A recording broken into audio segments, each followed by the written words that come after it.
Mulapeta port భూముల్లో మళ్లీ resurvey జరగనుందా? ప్రభుత్వం మారిన తర్వాత మూలపేట పోర్టులో అవకతవకలు తేల్చేందుకు రంగం సిద్ధం చేశారు మంత్రి కింజరాపు అచ్చెన్నాయుడు. మూలపేటలో గ్రామ సభ నిర్వహించిన మంత్రి ఎదుట పలు సమస్యలను లేవనెత్తారు బాధిత ప్రజలు. 9,091 రూపాయలుగా నోటిఫికేషన్ వెల్లడించిన భూ విలువ చేతికొచ్చేసరికి 4,000 రూపాయలుగా ఎలా మారిందంటూ అధికారులను నిలదీశారు బాధితులు.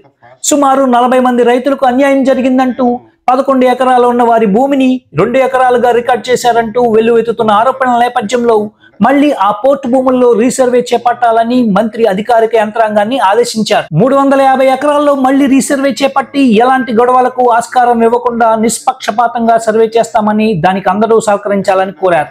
ఇందులో ఎవరికి ఎక్కువైనా తక్కువైనా అన్నిటినీ సమానం చేస్తూ రీసర్వే ప్రక్రియ సాగుతుందని, వచ్చే జూన్ 12 నాటికల్లా మూలపేట గ్రీన్ ఫీల్డ్ పోర్టులో తొలి షిప్ కూడా చేరాలన్నది సీఎం చంద్రబాబు ఆకాంక్షగా చెప్తూ పోర్టు నిర్వాహకులతో సమావేశం ఏర్పాటు చేసి పోర్టు పనులు వేగవంతంగా జరుపుతామని స్పష్టం చేశారు మంత్రి అచ్చెన్నాయుడు. అంతేనా? ఎందుకంటే ఏమైనా చెప్పండి అమ్మా.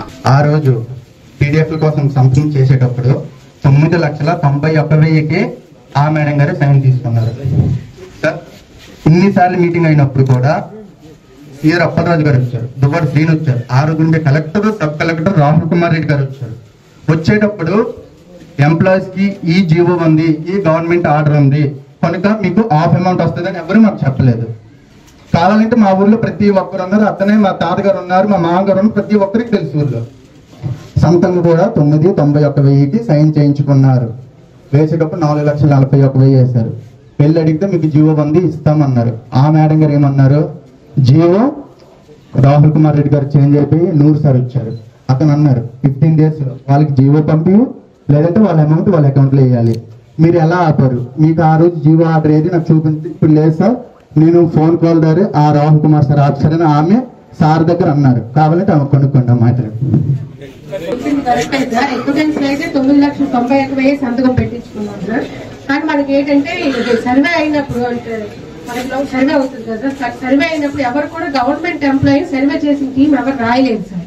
అందులో అందరిలాగే ఎవరికి కూడా అందరికి కూడా 9,91,000 పీడిఎఫ్ అని రాసేసారు సార్. మనం పేమెంట్ ఇచ్చేటప్పటికి ఏంటంటే గవర్నమెంట్ ఎంప్లాయీ అని తెలిసింది సార్. తెలిసినప్పుడు ఏంటంటే R&R కమిషనర్ ఎట్లా కనుక్కుంటే గవర్నమెంట్ ఎంప్లాయీకి ఈ నామ్స్ ప్రకారం డిడక్ట్ చేయాలి, షెడ్యూల్ 2 ప్రకారం డిడక్ట్ చేయాలంటేనే అవి ఆపేది సార్. అవి సర్వే చేసినప్పుడు ఎవరు ఇవ్వలేదు సార్. అయితే పెట్టారు సార్. పెట్టినప్పుడు 100 సార్ అని ఎండార్స్మెంట్ ఇచ్చేయమంటే ఇచ్చేసాను సార్. అది కూడా వాళ్ళకి చెప్పారు సార్. మీకు చట్ట ప్రకారం ఇంతే ఉంది, మరి నేను ఏంటంటే ఎండార్స్మెంట్ ఇవ్వాలని చెప్పాను. అది నా చేతిలోంది కాదు కదా. ఇక్కడ ఏంటంటే వర్క్ చేసి మాట్లాడి అవుతుంది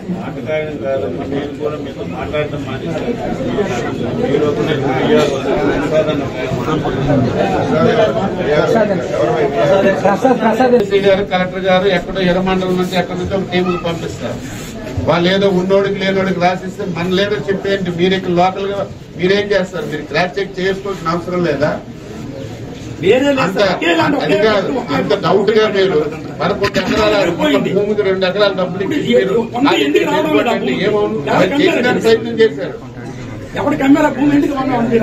ఆయన చేసే పోలీసులు పెట్టి 2 ఎకరాలు దుడియాలంటే నేను ఒప్పుకోలేదు. మీరు ఎట్టి పరిస్థితుల్లో ప్రాణం వెళ్ళిపోకండి. అన్యాయం ముందు అన్యాయం చేస్తారు. 11 ఎకరాలు ఎక్కడ అంటే 2 ఎకరాలు ఎక్కడ అంటే మా అవకాశం